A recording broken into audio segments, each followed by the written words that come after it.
Okay, can you guys both see my slide deck? Yes. Okay, all right. I'm going to put this into full slide mode, and we will go from there. This is brand new. It was literally announced by CISA yesterday.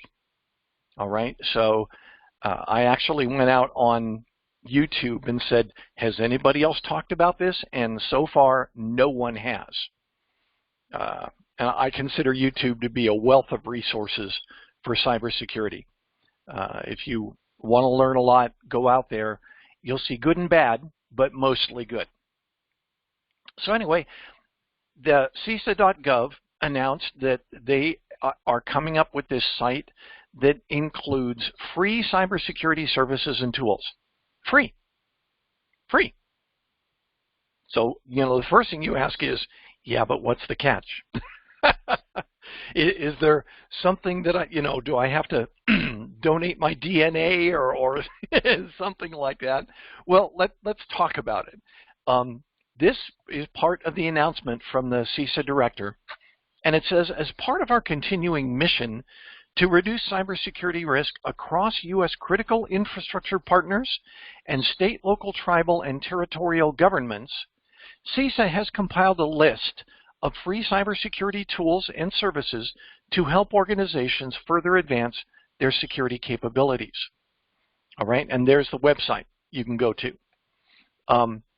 She also said the resources on this list will help such organizations improve their security posture, which is particularly critical in the current heightened threat environment. Do you guys understand what it means by heightened threat environment? When I say that, what does that mean to you? What are your thoughts?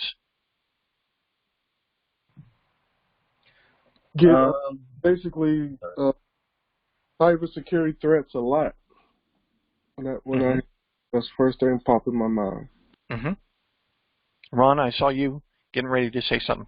Yeah, I mean, I guess I'm not kind of like the last words, current heightened threat environment. So I take it as two perspectives, like different kind of like stages, kind of like DEFCONs, and then generally as we're advancing as to a more integrated high-tech society, I mean, we are in a heightened threat environment as we advance in our societal progress. Okay. Understood. Both of those are valuable. I think the main reason why this was brought out is that Russia is known as a backer of major advanced persistent threat groups, APT groups. In other words, Russia finances cybersecurity black hats. And Russia is about to invade the Ukraine. Now, I'm going to go way, way, way back to when America did this, to give you an idea. Back in Desert Shield, the day that Desert Shield turned into Desert Storm, you guys remember that? I think it was 1990. Some of you may have been born, Ron. Yeah. When Desert Shield turned to Desert Storm, one of the first things that they had to do was figure out how to disable the Iraqi defense system.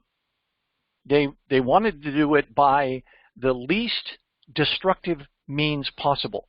In other words, the manner that put the fewest number of American beating hearts at risk, okay? So they came up with a number of organizational things to do. I gave an example on previous sessions about that ALPS printer that nobody will talk about anymore. But in addition, for example, they had actual jet aircraft that flew over their major power infrastructure. All those, high tension lines that go all over America and all over, in this case, Iraq. They flew over these with, I think it was carbon threads pulled out from behind the aircraft. And these carbon threads are literally indestructible. And these threads, they let them go, and they fell onto the high tension lines and literally short-circuited the entire Iraqi electrical grid. Okay, wires out of the back of airplanes. So what America did was very tightly focused. However, if you remember recently, I think it was 2017, when Russia attacked the Crimea, they were trying to get to particular companies within the Crimea, and they launched a bug that we now know of as NotPetya, N-O-T-P-E-T-Y-A, NotPetya. Russia launched it against the Crimea. I think it was the Ukraine at the time. But when they did, it got out of hand, and at that time it immobilized much of, for example, you guys have heard of the shipping company Maersk, M-A-E-R-S-K, that has all of those, hundreds and hundreds of tankers out there? Maersk lost all of their computers for weeks. I haven't. Okay. You can go take a look at it, M-A-E-R-S-K. There is a Wired long read on this, Wired magazine, Wired.com. If you go to Wired long read and then look for NotPetya, it is an absolutely stunning series of articles about unintended consequences of one nation state trying to attack another cyber-wise. NotPetya was designed to attack one company, and it ended up disabling much of the world's infrastructure. Oops. So when they talk about the current heightened threat environment, the same people that launched NotPetya are back in the driver's seat aiming at Ukraine. All right? That's what they're referring to. They're basically saying if NotPetya, which was aimed at somewhere in, I think it was the Ukraine, by Russia, disabled Maersk and many, many others, then the same thing could happen today. And we need to be prepared for it. So that's what the heightened threat environment means, I think. I'm just making a guess. So let's ask, why is CISA doing this? Well, CISA is under Homeland Security, which the entire department was formed after 9/11. There was no Homeland Security before 9/11. They are the appropriate federal government agency to offer cybersecurity resources to U.S. businesses and organizations. And here's the thing. Uncle Sam, like they said in their announcement, Uncle Sam feels responsible to assist critical infrastructure partners and other smaller governments. Why? Because Uncle Sam can afford it and other smaller organizations probably can't. All right, so they are setting themselves up as the cybersecurity SME for the United States of America. If you don't wander around the CISA.gov website, you probably should start.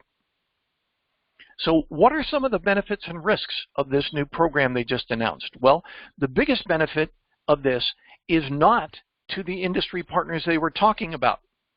The biggest benefit will be U.S. small and medium businesses who are going to ride the coattails of this and say, I'm going to do this too.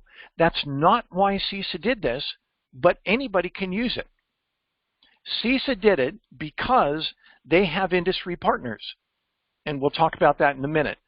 But you can benefit from it. The organization you belong to, the IT infrastructure you belong to, whatever, can benefit from this, whether you are a partner with the federal government or not.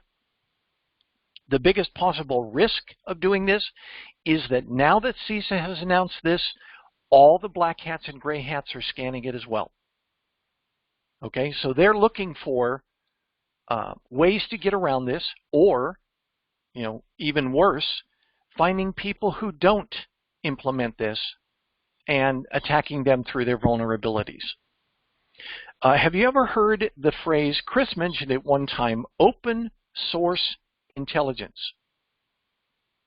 You ever heard of OSI? Emmanuel, you were in the military. Do you remember what OSI means? I remember hearing it, but I can't remember exactly what it means. Okay. Any ideas, Ron? Yes, I think like news reports, social media, things that your average citizen can access to pretty easily. Mm-hmm. Right, and it has what's called intelligence value. It helps me to learn about you. And what if you are the electrical grid for the United States of America? What if you are internet for the United States of America? So open source intel is a pretty common thing. There are lots of bots out there that literally go and mine internet resources. Federal government agencies are required to put so much stuff out there that you can literally go there and find out, working hours for this building and how big their security force is, and all sorts of stuff, so that you can decide where they may have possible vulnerabilities. The second biggest possible risk is to this new CISA free tools program is that somebody you work for may say, well, do what CISA says and that's all I'm going to pay for. In other words, only use the free tools, and therefore, if it's free, it's not going to cost me a thing. So there's a bit of a conception here that you may have to get over. Somebody will say, well, just do the free stuff, and think that that's enough. So that I consider that to be a bit of a risk. So why are they offering it for free? The reason is the federal government can't mandate. Why? Because we are not communist and we are not socialist. Sorry, Bernie, we are not socialist. If the government owned the electrical grid, then they could mandate it. If the government owned the communication infrastructure, then they could mandate it. But it is run by industry. They allow what's called float within the markets. The federal government helps things, but in the long run, the market determines how something's going to be successful or not. So the federal government can only recommend, strongly advise, etc., but the federal government can't mandate that you do it. So if you take a look at it down there, the U.S. government relies so much on the industry these days that it is in the federal government's best interest that the private industry be strong in cybersecurity. So this whole thing benefits you because in the long run, you benefit the U.S. government. Good morning, Bill. So let's do a little walkthrough of this CISA site. I'm going to talk about it a little bit, and then we're going to go visit it. The major site components that I've found so far, and just so you know, I've only been taking a look at it for a couple hours. There are two main things. One is called foundational measures, and then the other is the listing of free services and tools. Now, when we talk about foundational measures, CISA recommends 5 things, and we'll talk about each one a little bit more. Fix known security flaws in software. Implement multi-factor authentication. Halt bad practices, and we're going to cover that. Sign up for the CISA's cyber hygiene vulnerability scanning, and get your SOS. That's their cool way of saying get your stuff off search. Okay, those are the foundational measures that CISA recommends everyone do before you start observing these free cyber resources. Okay, so let's talk about those 5. Number 1, fix known security flaws in software. What they've done, CISA has given you a list of exploited vulnerabilities that they know about that are in each software package. You can look at a particular software package by name, and CISA will tell you any vulnerability issues it may have or have had. And remember, one of the other things was make sure things are patched, because it could be a vulnerability that existed, a patch came out, and everybody was asked to patch it. After that, that vulnerability doesn't exist. But if you haven't patched it, then the bad guys know how to attack you. All right? So you take a look at this based on all the software that you have and even software you're thinking about buying.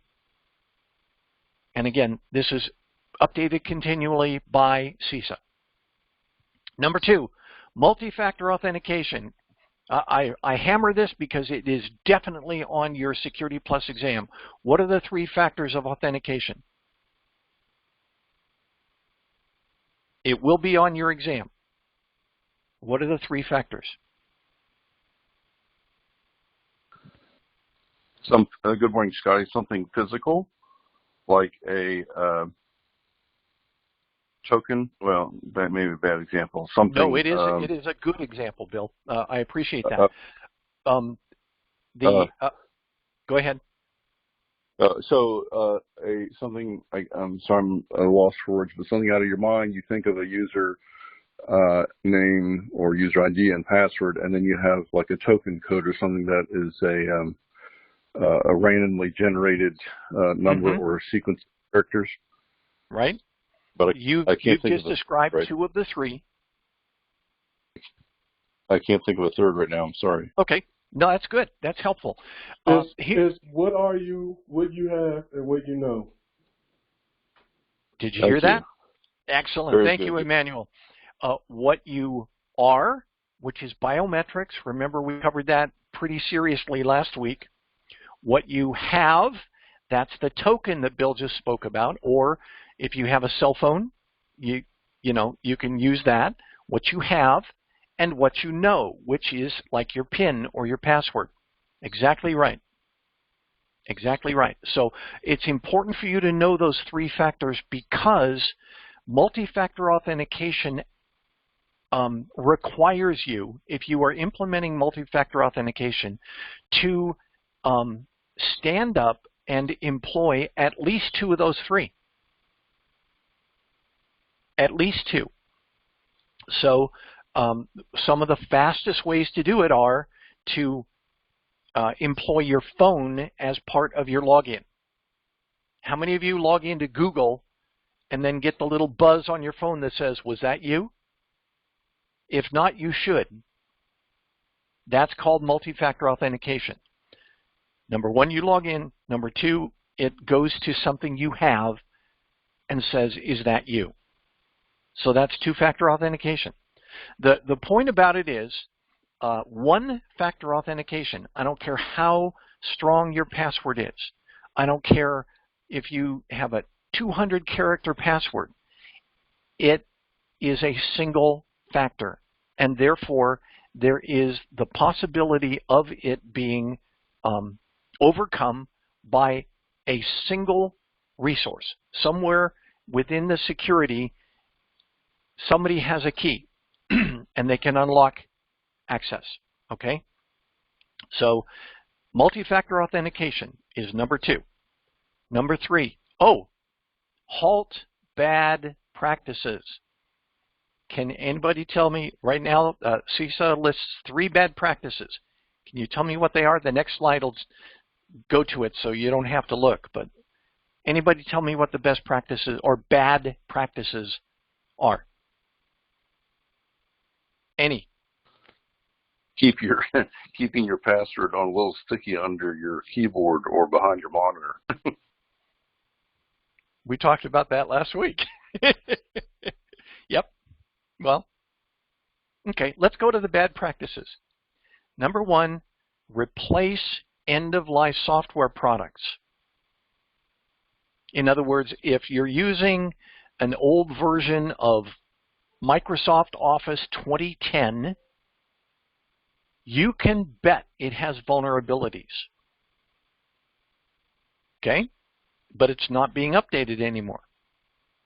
Number 2, replace any systems or products that rely on known default or unchangeable passwords. I don't have one. Actually, yes, I do. Hold on. Let's say you have a webcam. This is a WiseCam version 3. It does not have a default password, but let's say you have you're setting up your new cameras and you buy those, $8 Walmart cameras or whatever, and frequently they come with a default password, and the default password must be changed. Why? Because everybody knows it. All right? So what this is talking about is if you are implementing something, you or your organization are implementing something that can't change the default password. Let's say your internet router for your Cox cable or whatever. If you can't change that password, then get rid of it, because that password by default, if it is, if it's published, it's known. What is the number one default login for these sorts of things? You guys remember? If you have a camera or a Wi-Fi router or whatever, what's the default login that's normally programmed into these? Login, not password. Default login. Biometric. Guest has, if it's there, it has no privileges. What's the other one? Admin. Admin, yeah. Admin. So if you see anything that has a login of admin, change it. Okay? Because that's a default. You don't want your system to have the defaults visible. All or right, even so, admin 1, 2, 3. Okay, but I'm saying the most prevalent one is admin. I've seen it over and over and over again across a variety of different products. And back in the day, it was the default for Active Directory. Yeah, no, I'm just saying change it to something something stronger than admin 1 or admin 1, 2, 3 or something like that. Well, no. I'm not saying passwords. This is the accounts, accounts themselves. Right. But yeah, the passwords need to be monstrous passwords. It's really true. Longer is stronger. Okay, so make big passwords. Anyway, and the last one, here's one where you and I fail. You and I cause number C to arrive. It says adopt MFA. Well, we already know about this. Hold on. For remote or administrative access to important systems, resources, or databases. That's you and me. Okay? How many times have you heard, if you haven't, stick around, it occurs, somebody will sit and spout all day long, everybody, you need to change your passwords. You need to make sure you have strong passwords. Everybody, multi-factor authentication. And then they go log into their backup system, admin, password 123, or whatever. Oh, well, yeah, but that's me. I can get away with this. It's not a big deal for me. I'll know if somebody has compromised the account or whatever. They're telling themselves lies. You need to implement MFA across all your resources. And that's sometimes hard to do. But the point they're saying is it's not just the users that need MFA, it's the people who work the systems that also need MFA. Okay? So those are bad practices. Old software, default passwords that can't be changed, and single-factor authentication for administrative resources. Those are all CISA's described bad practices. And by the way, those will change. They'll come up with others as well. So number 4, they recommend you sign up for Vulnerability scanning. The important thing to look at in the middle here is the underlined area. It says, CISA performs the vulnerability scans and delivers a weekly report. That is literally asking the federal government to scan your network. Okay? Now, here's the last one of those 5. It says, get your stuff off search. And it talks about reducing attack surfaces. Can anybody describe to me what is meant when you say attack surface?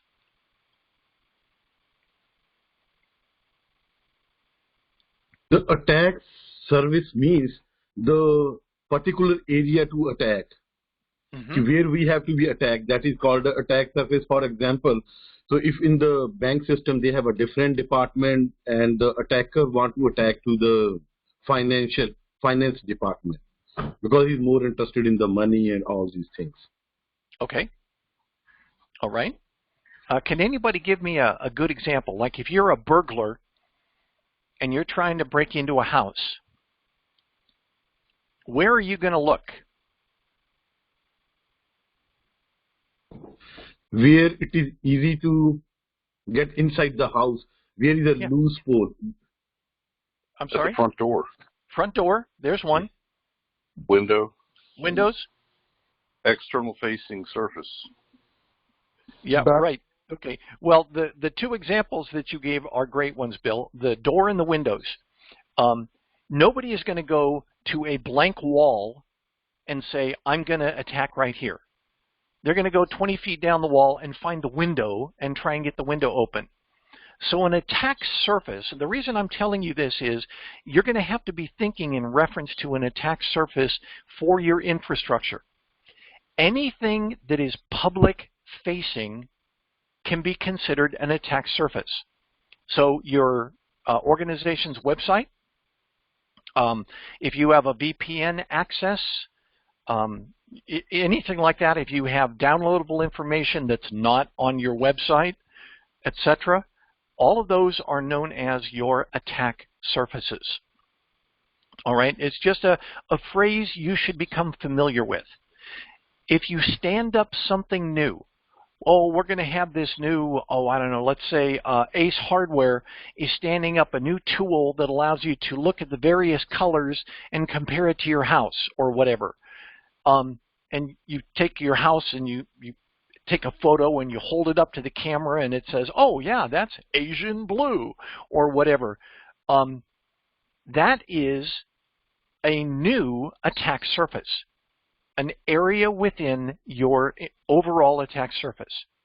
So when it's talking about get off search, that is where people go out and scan and say, this is available on this website, this is available, this is available. They don't break into it, but they describe the attack surface. So what this number 5 is telling you is you want to reduce the number of things that describe your infrastructure in public. Okay, and we'll take a look at that if we have a couple minutes at the end. I think this is my last slide. Yeah, this is my last slide. So I call it a two-edged sword for these free tools and services. Like I said, this was announced yesterday, so I'm still delving into it. But I wanted to point out some good stuff and some not so good stuff.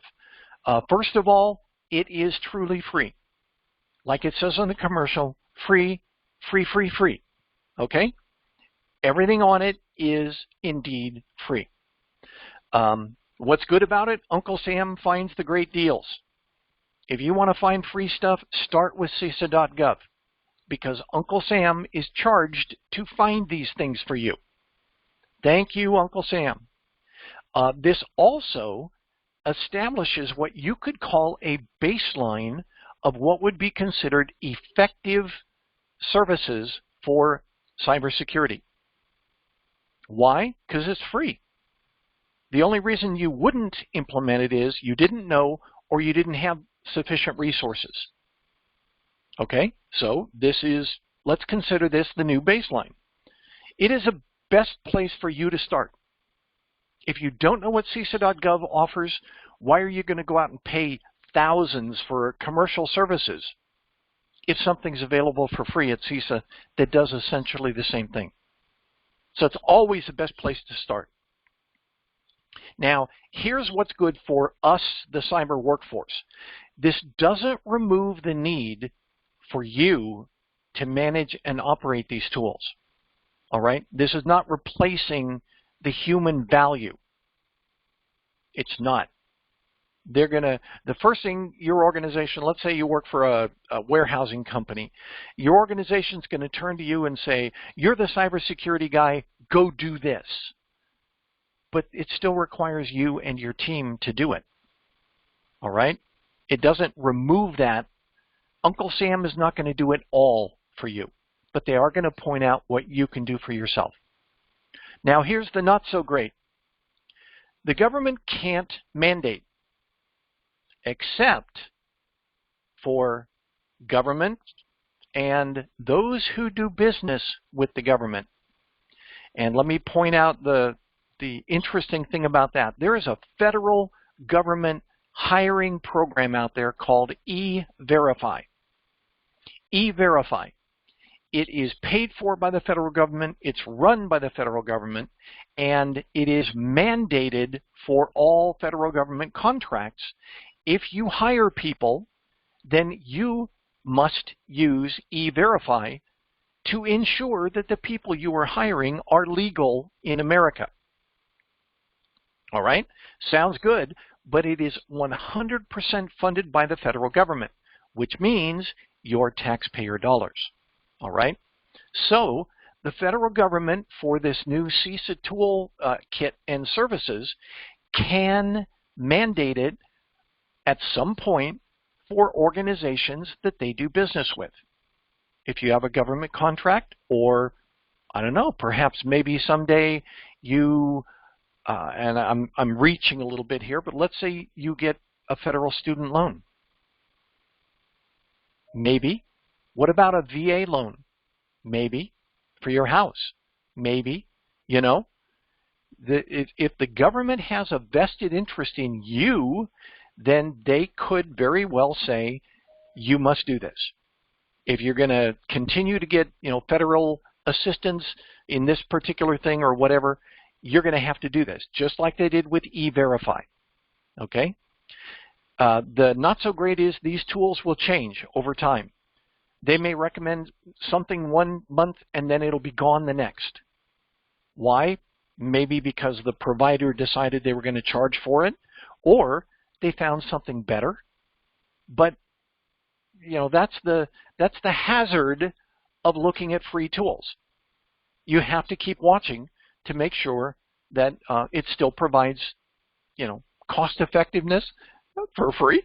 You know, another bad, I say it's not so great. Scan me too, Uncle Sam. You're literally telling the federal government that you want them in your cybersecurity business. Is that good or bad? I'm saying it may not be so great. Next one, your tax dollars at work. This will increase taxes.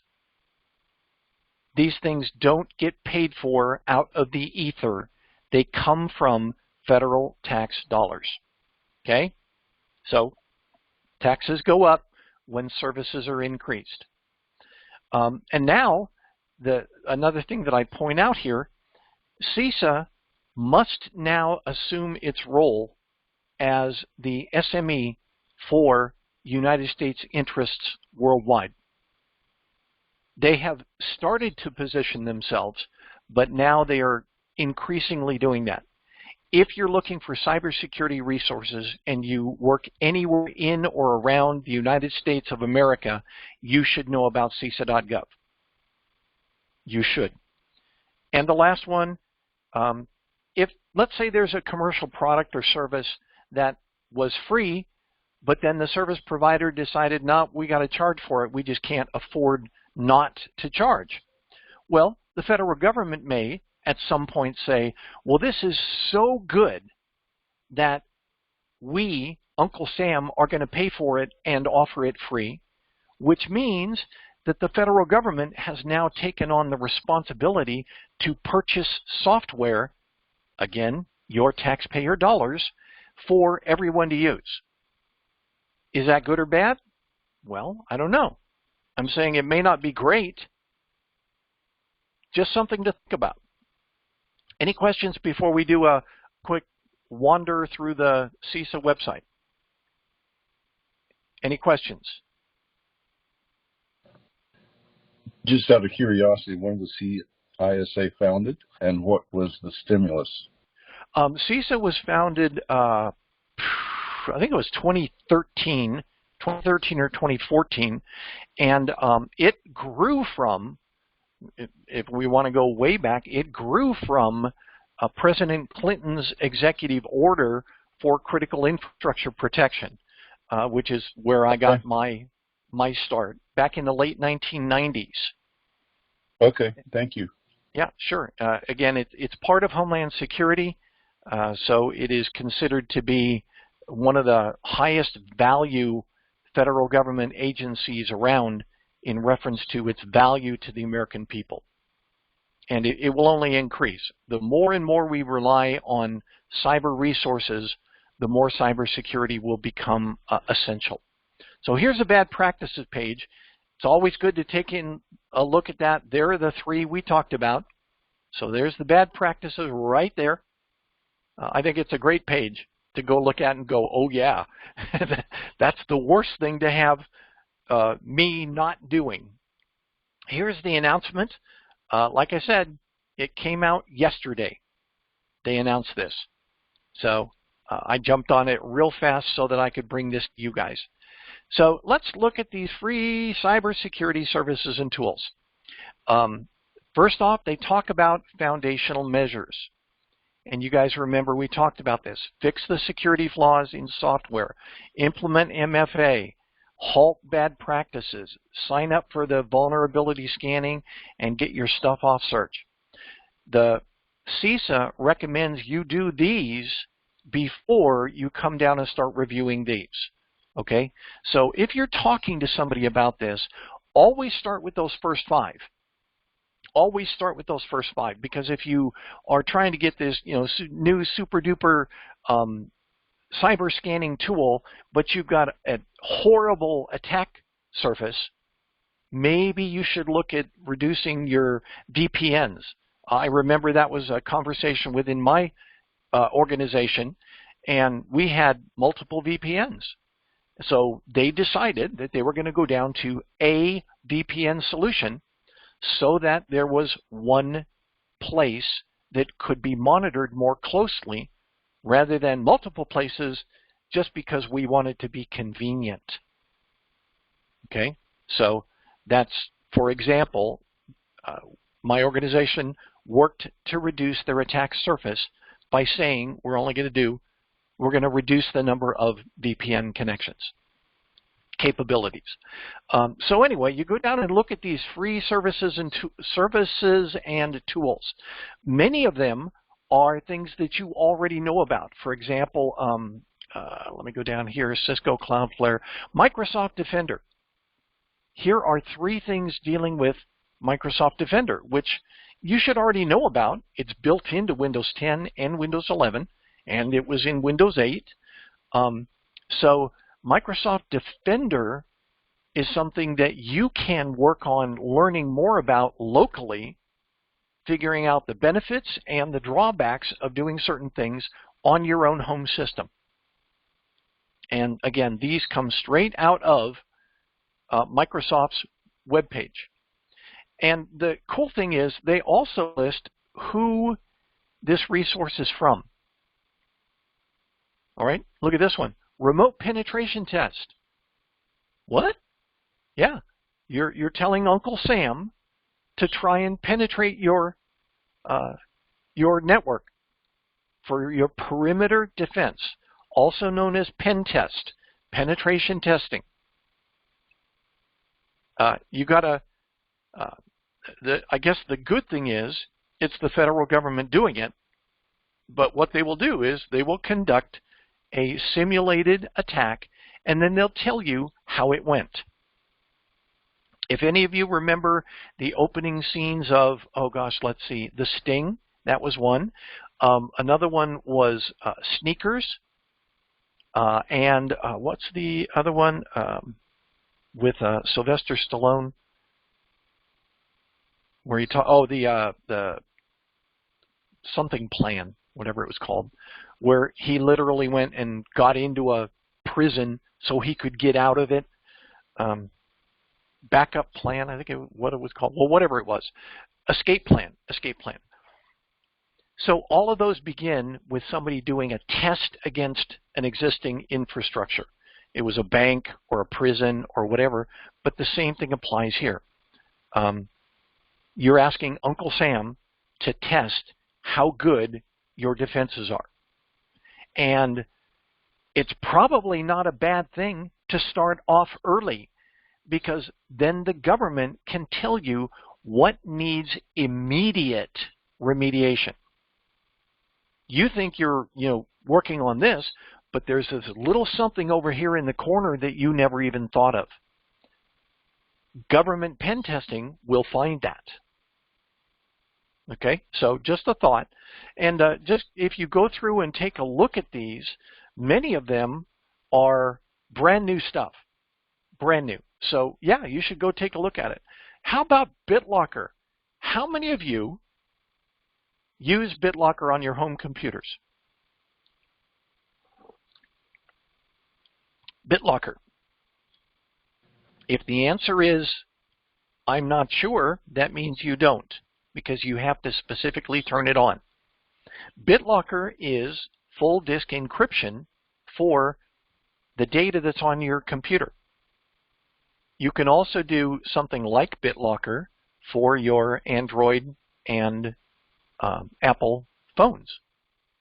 You can encrypt the phone content so that if the phone gets lost, nobody can break into it. You might think about it. You literally go in and say, turn BitLocker on, and I think it takes a little while to encrypt your hard drive contents, but it is a pretty solid way to make sure that if somebody steals your computer, they are not going to steal the data that's on it. And there are other things like browsing. What's the best way to browse? Google tells you.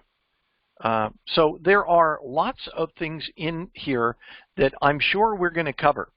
As a group, we will go through many of these. How about Nessus Essentials? Tenable Nessus is an incredibly powerful security scanning tool. And here's a free version. Why not? If you have a network or you work on a network. Now, there's one thing you need to remember.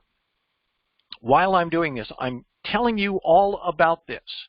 That does not mean Scotty is giving you permission to download this, take it to your office, and fire it up and say, well, I was just trying to help. All right? All of these have to be done in a coordinated manner with the agreement and approval of your management. Don't just walk in with a set of tools and double click. You will find yourself, looking for jobs real fast. All right? Don't do it. Be part of the team that helps to implement these things, but don't just go do it on your own. And make sure whatever you do in the way of enhancements or changes or implementation, you always coordinate it in advance in writing with your management.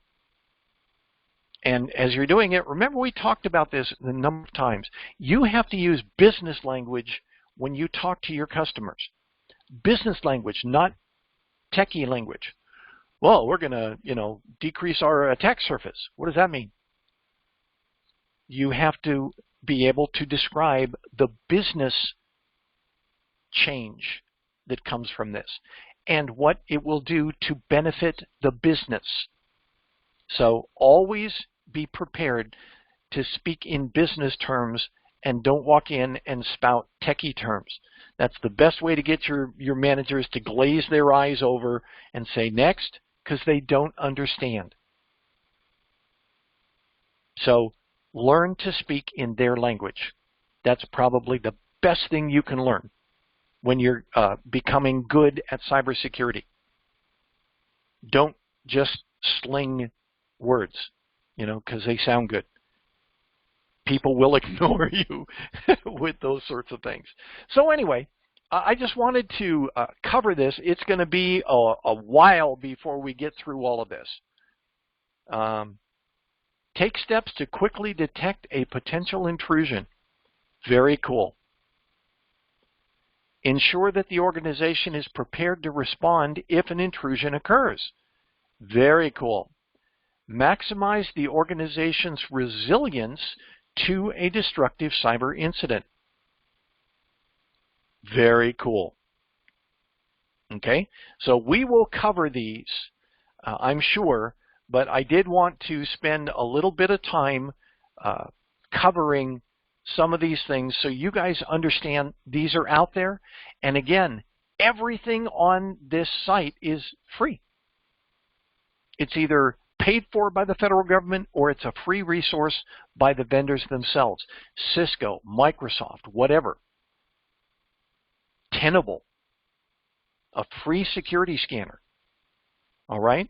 So it's important for you to understand that because this was announced, the good guys and the bad guys now know that these resources are available. So you've got to get smart on these tools and capabilities, because the bad guys certainly are. Okay, that's all I have for the moment. Anybody have any questions? Any comments? Anything? Just wanted to thank you, Scotty, for the services you're providing us. Sure, Bill. I'm happy to be part of this. Happy to make you smarter. Because who knows, one of these days you could be managing my 401k. Think about it. Ron, did you have your hand up? Yeah, does CISA offer recommendations also to DoD? Absolutely. Absolutely. They are, I'm certain they are in lockstep with each other. DoD has the added responsibility of classified infrastructures, like this, what's called the SIPR net, the secret IP routed network. That's DoD.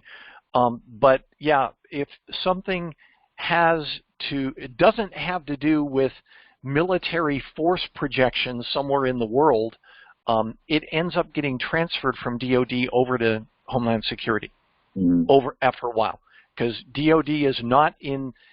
It's not DoD's responsibility, for example, to govern America's hydroelectric power grid. That's not a DoD responsibility, but it is certainly a Homeland Security responsibility.